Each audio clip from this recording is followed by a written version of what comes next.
Pulso Verde, todo sobre hidrógeno y logística en un solo podcast.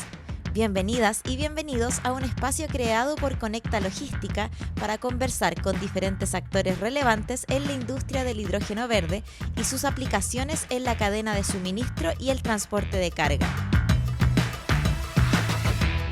Bienvenidas y bienvenidos al primer capítulo del podcast de Conecta Logística, en donde les estaremos contando sobre distintas temáticas asociadas al uso del hidrógeno verde aplicado al sector logístico y su proyección a futuro en nuestro sector.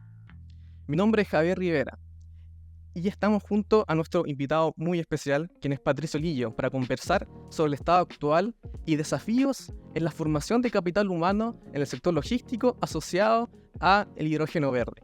Patricio, ¿cómo estás? Muy bien, muchas gracias por la invitación, Javier, y al equipo. Para quienes nos escuchan, contarles que Patricio es académico del Departamento de Ingeniería de Minería de la Pontificia Universidad Católica de Chile, director de la Unidad de Tecnologías del Hidrógeno UC. Además, ha liderado el desarrollo de hidrógeno verde en Chile desde el sector público y privado. Ha impulsado el marco regulatorio nacional y la implementación de proyectos piloto en el sector minero, industrial y transporte. Para comenzar, Patricio, y un poco de contexto, ¿cuál es la relación entre el hidrógeno y el sector logístico? El hidrógeno está muy relacionado y el mundo está poniendo mucha atención en aplicaciones asociadas en transporte en particular, porque el diésel es un muy buen combustible. Es muy difícil ganarle al diésel en costo, en volumen de almacenamiento, en tecnologías de transporte. Entonces, mira lo que está pasando con las baterías, algún otro tipo de electrificación, por ejemplo, sistemas de trole. Y es ahí en equipos pesados, grandes, que tienen que recorrer grandes distancias y llevar altas cargas, donde el hidrógeno ofrece una ventaja comparativa, por ejemplo, respecto a las baterías. Para hacer largas distancias, varias centenas de kilómetros con varias toneladas de carga, tú requieres una cantidad importante en volumen y en tamaño de baterías. Por ejemplo, pensemos en ion litio, varias toneladas. Un ejemplo que siempre hacemos en clase, en conversaciones, que para ir de aquí a La Serena, por ejemplo, sin recargar en el camino, necesitas 4 o 5 toneladas de batería. En cambio, para hacer el mismo recorrido en un bus de hidrógeno, requieres algo un poquito menos de 20 kilogramos. Entonces, eso marca, creo que ejemplifica el tipo de potencial, el tipo de ventaja que el hidrógeno eventualmente tiene en ese tipo de sistemas de transporte. Hay otros usos que se están mirando para el caso del hidrógeno. En el caso de Chile también está usos particulares, por ejemplo, ventaja en minería. Se puede usar ese hidrógeno para fabricar nitrato de amonio y hacer explosivos. Tenemos el caso de HIF en el sur, donde se puede usar ese hidrógeno para fabricar combustibles sintéticos, en fin. Pero el mundo en general y la atención en general que hay para el hidrógeno es respecto a aplicaciones precisamente de este tipo. Están en el corazón de las ventajas comparativas de donde se ve este atractivo del hidrógeno. Camiones, buses, camiones mineros, vehículos que requieren alta autonomía, que requieren largas distancias de transporte y que tienen que mover mucha carga. Perfecto, Patricio. Y del punto de vista de energía limpia, se habla mucho en el fondo que el hidrógeno vendría a apoyar en el fondo la descarbonización del sector logístico. ¿Cuál es la oportunidad y cuál es la relevancia del hidrógeno en este sentido? Lo que está ocurriendo en general es que el mundo está dejando atrás el diésel, migrando en algunos hacia sistemas y consumos eléctricos, motores eléctricos. En el caso de los medios de transporte, es más difícil, como lo que dijimos recién, digamos, electrificar 500 kilómetros de camino es técnica o costo, en términos de costo quizás no es factible. Entonces lo que va a ocurrir probablemente, y ese es un pronóstico que compartimos varios en la industria, es que se va a producir una diversificación en las formas en que las cosas se mueven, en que se transporta carga y cómo se transportan personas. Y es probable que el hidrógeno ocupe un lugar. Hay varias estimaciones, pero podría rondar entre el rango del 15 y el 20% de la matriz de transporte la ocuparía el hidrógeno. Y ese es el nicho en particular que hoy día está intentando desarrollarse, consolidarse. Por un lado, por el consumo, tiene que haber escalamiento, economías de aprendizaje para que estos sistemas puedan operar en las calles, para que haya buses circulando en las calles, para que haya camiones circulando en las calles. Pero por otro lado tiene que haber un mercado que permita generar hidrógeno a volúmenes y costos que sean competitivos, que sean competitivos respecto a las otras alternativas cero emisiones o carbono neutrales, y que sean competitivos o que se proyecten como competitivos respecto al diésel. Entonces, ese es el espacio que pudiera estar resolviendo. ¿Cuál es el tamaño que eventualmente este sector, esta tecnología podría ocupar en el sector? Cómo las tecnologías van madurando, una tecnología madura en el sentido de que ya existe mucha experiencia respecto al transporte de hidrógeno, producción de hidrógeno, pero todavía tiene que consolidarse cuestiones más bien de escalamiento y de mercado, especialmente en el caso de Chile, que somos un país que estamos más bien alejados de los grandes centros de consumo. Entonces hay cuestiones de mercado, de levantar toda esta infraestructura que tiene que resolverse. A diferencia de otros países, en el caso de Chile no tenemos una historia de producción de altos volúmenes de hidrógeno, de cualquier tipo. Entonces, a diferencia, por ejemplo, de otros polos, el sudeste asiático, Japón, Europa, Estados Unidos, nosotros vamos a tener que levantar toda esa infraestructura. Y eso nos pone en un nivel de desafío mucho más exigente que otros mercados o que otras industrias donde esto está mucho más aceitado. No, sin duda que suena como un gran desafío y uno de esos componentes, yo quería hacer un hincapié o una pregunta más directa en la formación de capital humano, lo que tuvo que hacer quizás en la academia. ¿Cómo vislumbra esta necesidad? ¿Cuáles son los próximos pasos? ¿Cómo vislumbra este ejercicio y cómo viene en el futuro? Primero decir la tremenda oportunidad que tenemos respecto a esta tecnología, que esto se consolide, que existe un mercado en el caso de Chile. Y segundo, con el mismo énfasis, decir que todavía falta sobreponerse a un montón de dificultades. Y eso está todavía resolviéndose. Entonces, lo digo esto porque me toca ir a conversaciones, a mesas en provincia, en Santiago, y se me acerca gente y me pregunta en qué yo voy a trabajar cuando esto ocurra. Entonces, como si esto ya estuviese ocurriendo, estuviese consolidado. Y creo que hay un mensaje importante antes de ir a algo más específico sobre la pregunta, y es que esto todavía tiene que ocurrir. Esto tiene que darse las condiciones para que esto exista. Y eso todavía no ha pasado en Chile. Si bien, y eso es raro decirlo a la gente, dado que ya hay proyectos con carpetas regulatorias, hay oficinas en las ciudades con el logo de algunas empresas que están empujando estos proyectos, pero hay que entender que todavía falta mucho para que esto se consolide. Entonces, y no lo digo para desalentar el entusiasmo, sino que para recalibrar esa expectativa, para poder poner foco en las cosas que todavía tenemos que hacer para que esto exista. Entonces, dicho todo eso, me recuerdo la portada de un diario que decía: en esto van a trabajar los especialistas del hidrógeno. Entonces yo creo que también, y parte de estos espacios, estas conversaciones, es ir haciendo énfasis en todo lo que todavía tenemos que trabajar para que eso ocurra.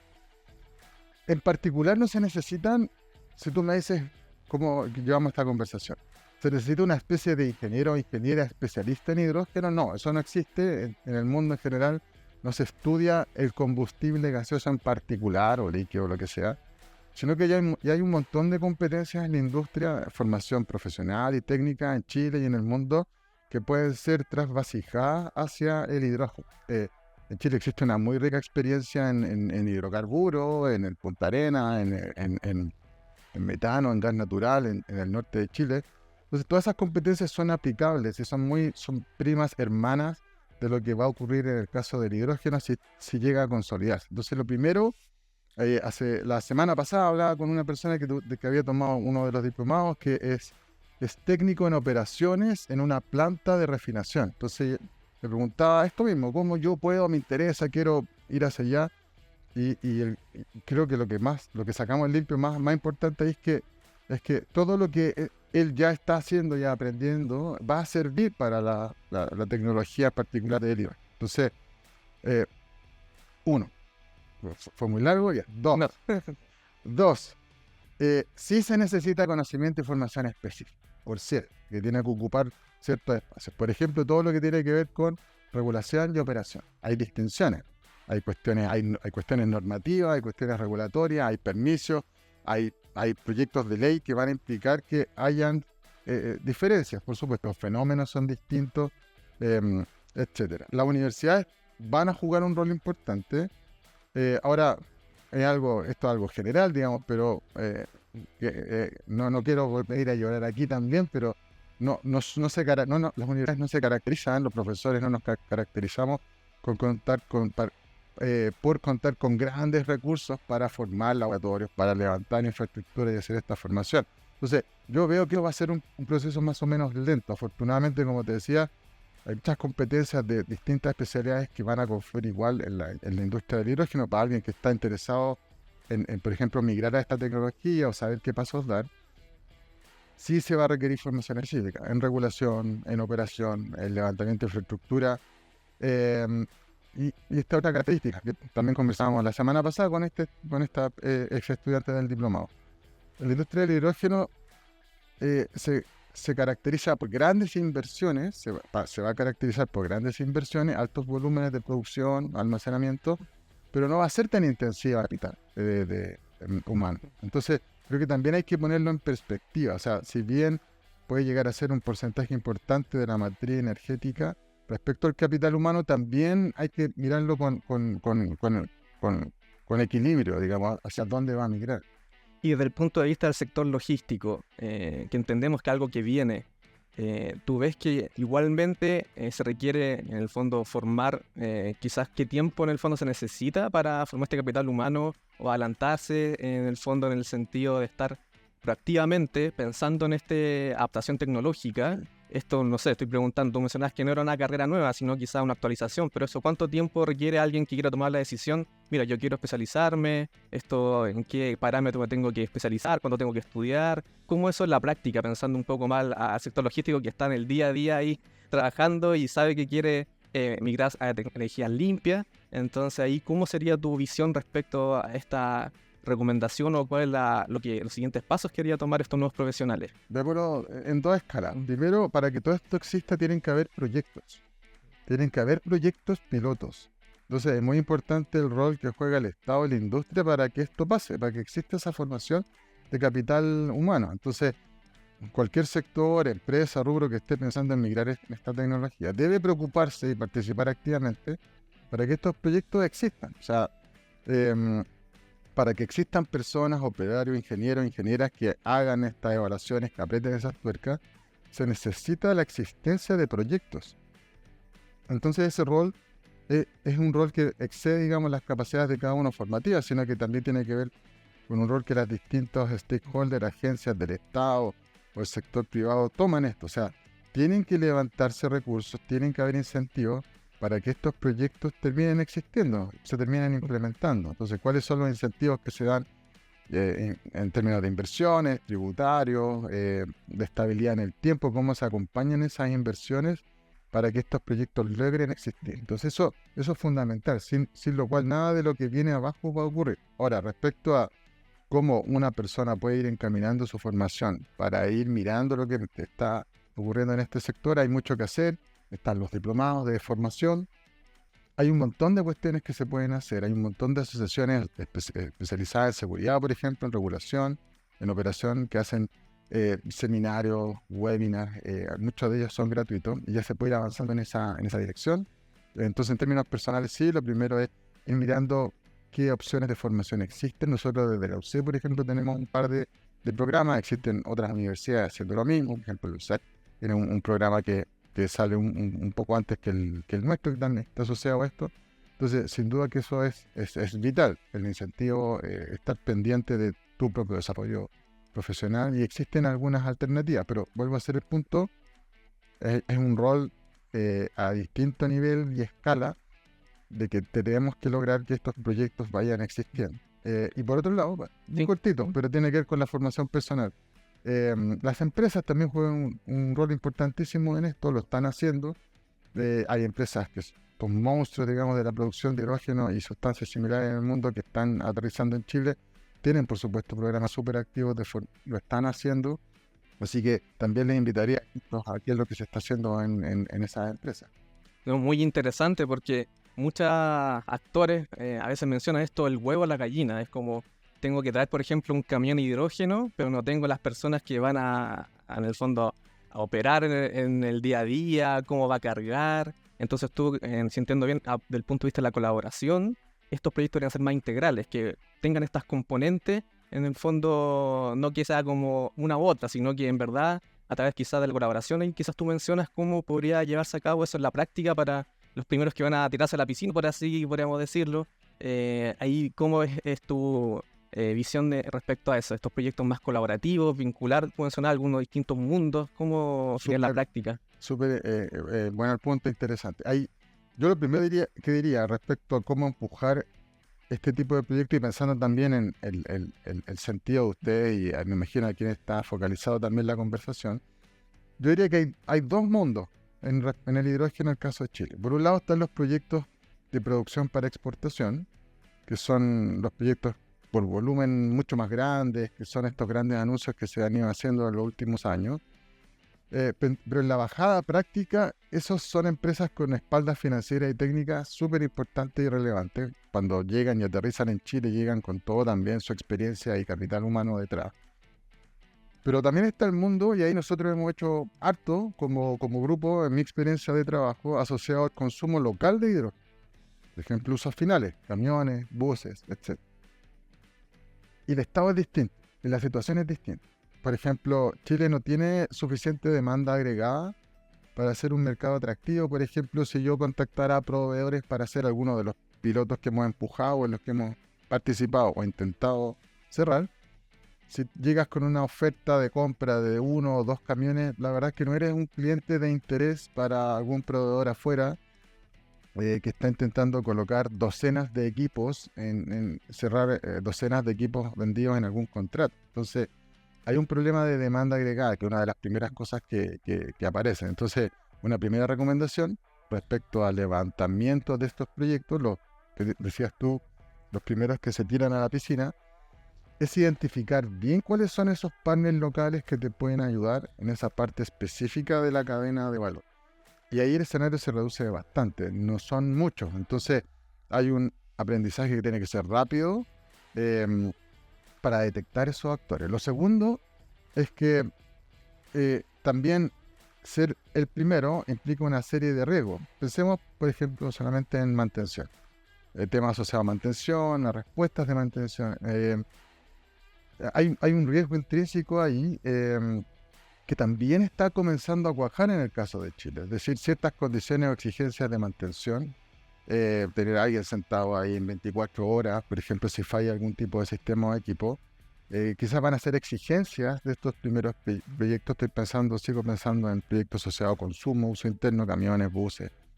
Y también eso implica que el espectro también se reduce un poco más. Entonces, por cierto, este espíritu colaborativo, pero por cierto, leer muy bien el estado del arte del mercado, de aquellos partners de valor en función del esquema que estás planteando. Y para cerrar respecto al punto que tú leías muy bien, este espíritu colaborativo, por ejemplo, nos pasa a nosotros, en los proyectos que participamos.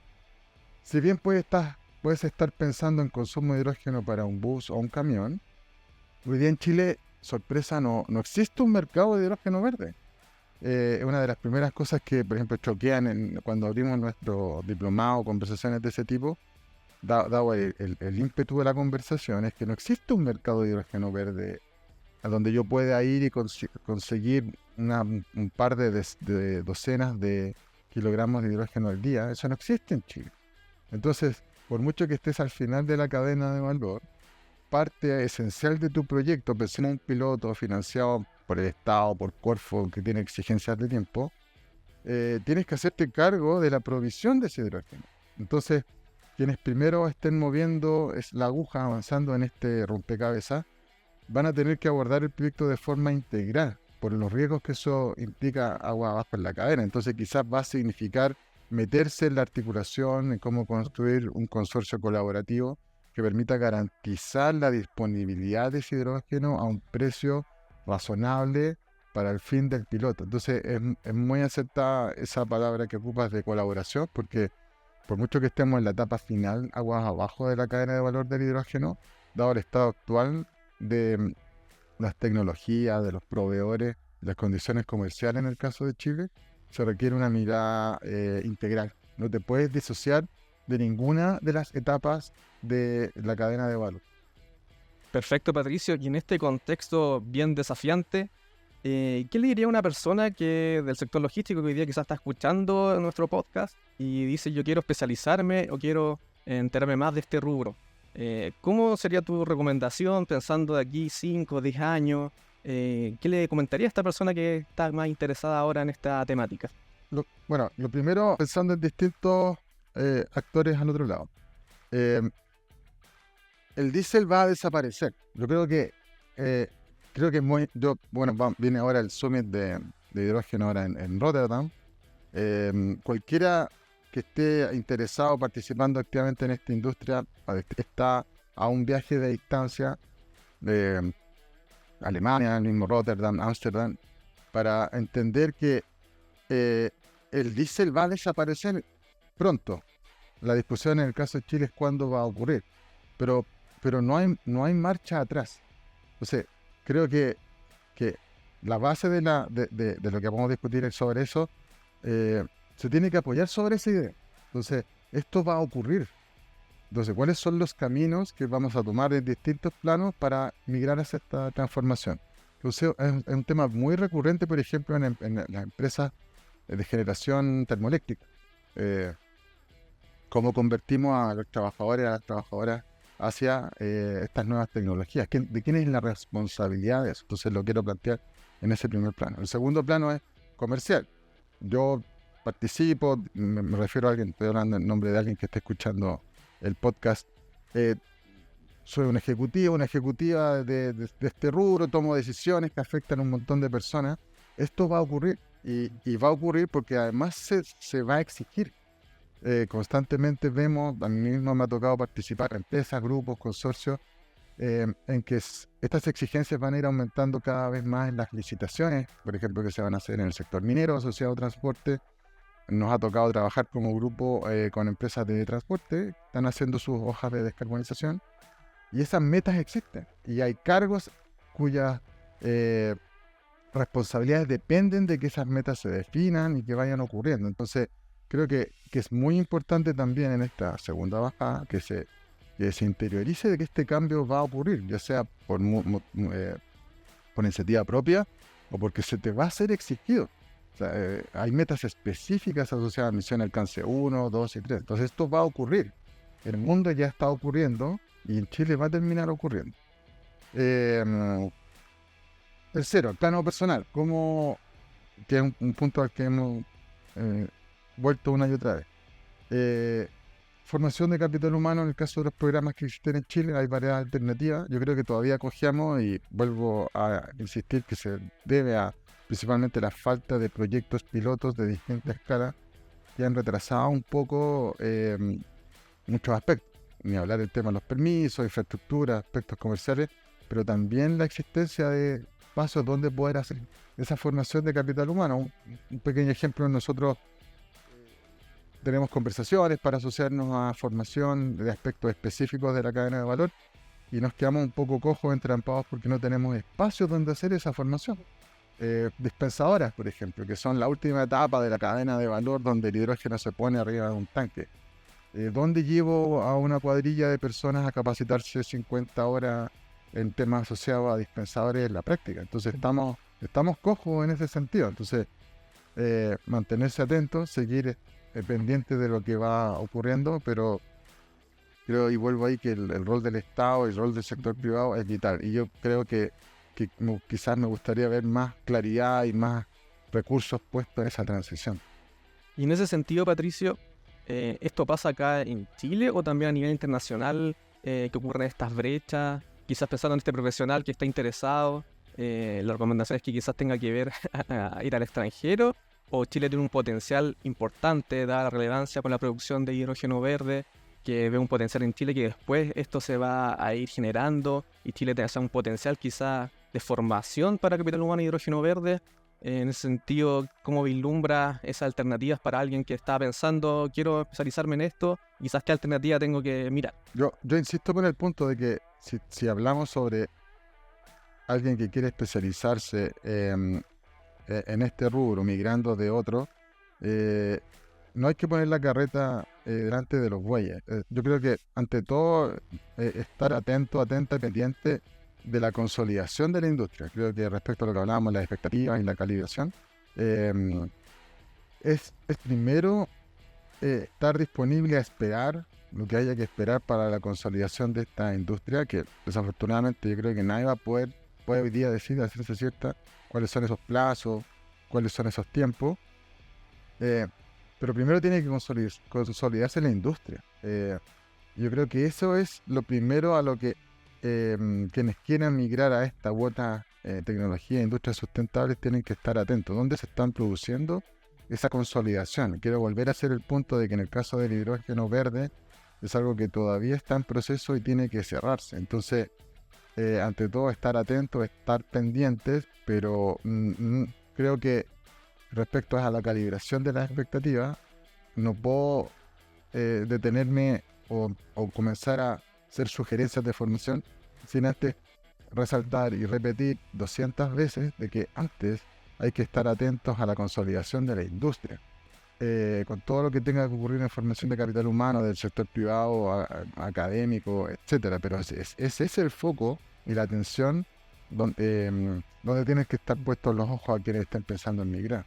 Y Patricio, a nivel internacional, y para ir un poco ya cerrando, ¿está más avanzado en esta temática? ¿Hay lugares donde mirar cómo en el fondo pasa a seguir?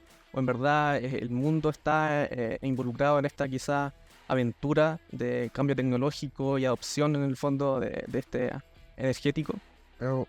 Sí, en el mundo, para darte un número, hay casi ya 40 hojas de ruta. A nivel nacional hay casi 40 países que ya tienen hojas de ruta en que definen un rol estratégico, un rol, una participación del hidrógeno en su matriz energética. Y no solo son declaraciones, digamos, bonitas en buena infografía, sino que también hay recursos asociados atrás, hay planes del Estado asociados atrás, hay compromisos del sector privado, de la academia detrás. Entonces, sí, hay lugares que están muy avanzados en esto, muy decididos.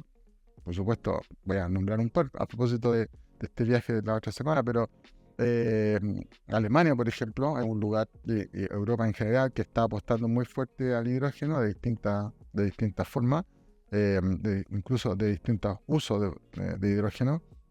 Alemania está apostando muy fuerte, hay ya casi una docena de centros de formación técnica con foco en operación, con foco en regulación. Nosotros mismos hemos conversado con 3 o 4 de ellos para ver posibilidades de colaboración en el caso de Chile. Japón también es una economía que ha apostado fuerte a una participación específica del hidrógeno en medios de transporte, como lo que estamos diciendo hoy día, así que ejemplos sobran. Y también eso es muy alentador desde el punto de vista de Chile, digamos, son buenos ejemplos, son canales, son hojas de ruta de las que nosotros podemos seguir aprendiendo para implementar en el caso de Chile. Oh, perfecto, Patricio. Ya para ir cerrando, nos gustaría si nos puedes comentar quizás de algún libro, algún sitio web, el sitio LinkedIn, no sé, algo que quizás para nuestros auditores puedan ahí seguir en el fondo a la sintonía de lo que está pasando en el sector de logístico y también en el fondo del hidrógeno verde y su desarrollo. Por supuesto, los diplomados de la UC, no. Yo les recomiendo, sí, a ver, hay una serie me imagino el poco tiempo que todos tienen entre que viajan, manejan, no sé. Yo les recomiendo una serie de videos de Misión Cavendish, que fue una iniciativa de los últimos 2-3 años, que hicieron una serie de seminarios muy interesantes, muy buenos, muy variados, con distintas opiniones. Los pueden buscar en YouTube, son casi una decena de distintos videos y seminarios que abordan la cadena de valor de distintas formas. También hay un montón de podcasts asociados a hidrógeno que pueden seguir. Hay bueno, este ya va a quedar arriba, y por cierto va a ser una referencia. Y libros específicos, sí, también hay un montón de libros, digamos, para meterse, pero yo diría que esto es tan dinámico, y en el caso particular de Chile está ocurriendo en este momento, que creo que el mejor espacio para estar atentos y atentas a lo que va pasando en el caso de Chile son las redes sociales, por ejemplo, LinkedIn es muy activo. Yo soy parte de la Asociación Chilena de Hidrógeno, por ejemplo. La Asociación Chilena de Hidrógeno es muy activa en difusión. Entonces yo les recomendaría, primero, esta serie de iniciativas que te decía. Segundo, sigan a la Asociación Chilena de Hidrógeno en LinkedIn. Participen de su seminario. Casi todos son gratuitos, son preinscripción. Estén pendientes de lo que se está divulgando ahí. Ese es el espacio donde yo siento hoy día es más activo. Síganos a nosotros, a mí, a Patricio Aguillo, si me buscan. Y creo que esa es una forma de estar al tanto de lo que está ocurriendo, o espacios como este. Perfecto. No, muchas gracias, Patricio, por tu tiempo, por toda la conversación. Y ya vamos dando cierre a nuestro primer capítulo del podcast y los dejamos invitados para los siguientes, en donde vamos a seguir profundizando en distintas temáticas del uso de este vector energético, el uso de hidrógeno verde aplicado en el fondo al sector logístico. Muchas gracias. Pulso Verde, todo sobre hidrógeno y logística en un solo podcast.